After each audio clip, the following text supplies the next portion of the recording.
ప్రభుత్వ సంస్థలలో నిర్మాణ రంగ పనులు, పెయింటింగ్, ఎలక్ట్రికల్, ప్లంబింగ్ తదితర పనులను నిర్మాణ కార్మికులకే కేటాయించాలని యూనియన్ నాయకులు కోరారు.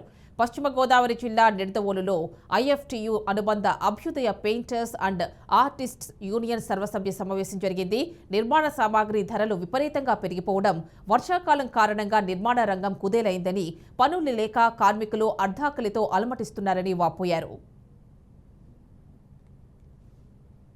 పనులు లేక ఆర్థికంగా మానసికంగా కూడా చాలా ఇబ్బందికరమైన పరిస్థితుల్లో మన యూనియన్ సభ్యులు ఉన్నారు. ప్రభుత్వం ఈ యొక్క సమస్యపై దృష్టి సారించి అన్ సీజన్ లో కూడా ఏదో ఒకైనా పని ప్రభుత్వం కల్పించాలి. అట్టి కాని పరిస్థితుల్లో ఏదైనా భృతి అనగా లేకంటే ఉచిత పథకాలైన ఈ యొక్క భవన నిర్మాణ కార్మికులకు అందజేయాలని కోరుకుంటున్నాం. అలాగే భవన నిర్మాణ కార్మికుల సోదరులందరూ కూడా ఈ వర్షాకాలంలో ఇప్పుడు జరుగుతున్న బీభత్సమైన వరదలలో చిక్కుకున్న కేరళ ప్రభుత్వాన్ని ప్రతి ఒక్కరు కూడా మనస్ఫూర్తిగా బహుహృదయంతో ఆలోచించి వారికి తోచిన సహాయం అందజేయాలి. అలాగే మనలో ప్రతి ఒక్క సభ్యుడు కూడా ఒకరికొకరు తోడ్పాటుకోండి. ప్రతి క్షణం కూడా ఈ యొక్క విషపూరితమైన జ్వరాలు వచ్చే సీజన్ లో ప్రతి ఒక్కరు కూడా ఫోన్ లో కాంటాక్ట్ లో ఉండి ఒకరితో ఒకరు ఆరోగ్యం ఎలా ఉంది ఏంటి అని తెలుసుకొని ఎవరికైనా ఆరోగ్యం కలిగితే వెంటనే ప్రభుత్వ ఆసుపత్రికి వెళ్ళి మన యొక్క యూనియన్ సభ్యుల సహాయంతో వైద్యం తీసుకొని ఈ యొక్క గడ్డుకాల నుంచి మనం అందరూ కూడా బయటపడాలని అభ్యుదయ పెయింటర్స్ అసోసియేషన్ ద్వారా పెట్టుకుంటున్నాం.